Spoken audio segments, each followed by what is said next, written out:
Hello everyone. जसं मी तुम्हाला सांगितलं होतं, आज मी माझ्या वेट लॉसचे रिझल्ट शेअर करणार आहे.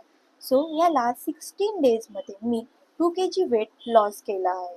जेव्हा मी स्टार्ट केलं होतं तेव्हा माझं वेट 66 होतं आणि आता 64 आहे.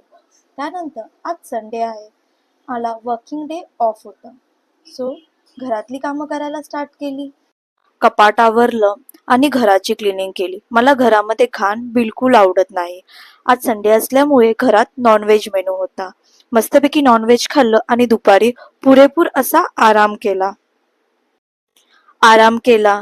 इव्हिनिंगला फ्रेश ड्रिंक केलं आणि थोडा स्टडी केला. देन मी गेले मार्केटमध्ये. मार्केटमध्ये आई एकविराची पालखीचं दर्शन करायला भेटलं. दर्शन करून मी मार्केटला गेले आणि काही सामान घेतलं. नाईटला घरी येऊन स्वतःसाठी आज चीट डे म्हणून